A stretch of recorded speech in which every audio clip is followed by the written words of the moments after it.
television is working. Did you fix that, Frank? No, of course I couldn't, but somebody beat me to it. Turn on your television. If you have basic cable, you get over 70 channels. If you have digital cable, you're into the thousands. TV channels, movie channels, music channels, sports channels. The list goes on and on. So why do we have this obsession with entertainment? Let's break down what we're actually watching on television. I scanned through 74 original channels and either classified them as a non-educational channel or an education channel. Out of 74 original channels, 58 of them were non-educational, while a mere 16 of them were educational. 24-hour news channels were included in the educational total, but just from looking at their content, most don't really report on the relevant issues the majority of time. So take those news channels away and the total looks even more meager. Almost 80% of the viewing spectrum is filled with trivial junk. To make it even more meager of a total, let's look at one example of an educational channel on television, the History Channel. Go to their website and look at their TV shows. I took their 14 shows and divided it up into two categories, history related and non-history related. The results are rather disappointing for a supposed educational channel on history. Only 8 out of the 14 were history related. As you can see on the following pie chart, it's almost an even split. So now comes the question of how educational are these supposed educational channels really?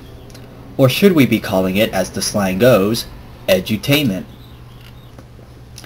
Our educational system here in America is failing us because kids fail to see the practical applications of such education, especially when it comes to science and mathematics.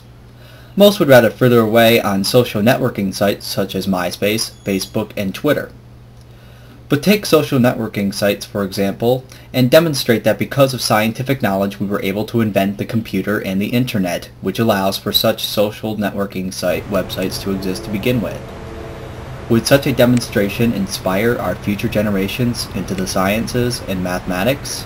And should have 60 votes. Getting back to 24-hour news channels, how about news coverage? Take this one clip from an MSNBC segment. Sanders, I have only 30 seconds, but have to ask you about Afghanistan. I know that you've got 1,500 National Guard members from Vermont scheduled to deploy there soon as part of the 21,000 increase. There are some who are now worried that Afghanistan is going to be a lost cause, that we could spend 7 to 15 years there and still not see resolution that we feel good about. Do you have any fundamental concerns about President Obama's new direction, including the appointment of Lieutenant General Stanley McChrystal to head up that effort? I do, but I can't explain them in 7 seconds. Sorry. Let me give you a little bit more then. I'd love to hear your thoughts on it. It's a complicated issue, and I think you really can't do it thoughtfully in a few seconds. Fair enough. I appreciate you coming on today and look forward to talking to you about that and more in the future. Thank you very much. Senator Bernie Sanders, thank you so much. New reports of infighting within the Jackson family. New reports of infighting within the Jackson family. New reports of infighting within the Jackson family. New reports of infighting within the Jackson family.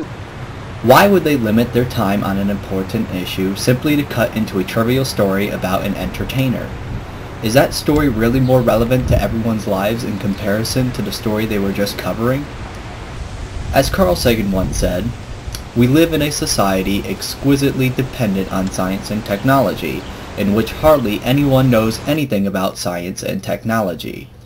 If our future generations become too ingrained into simply wanting to be entertained, then what implications does this have for the future of science and mathematics?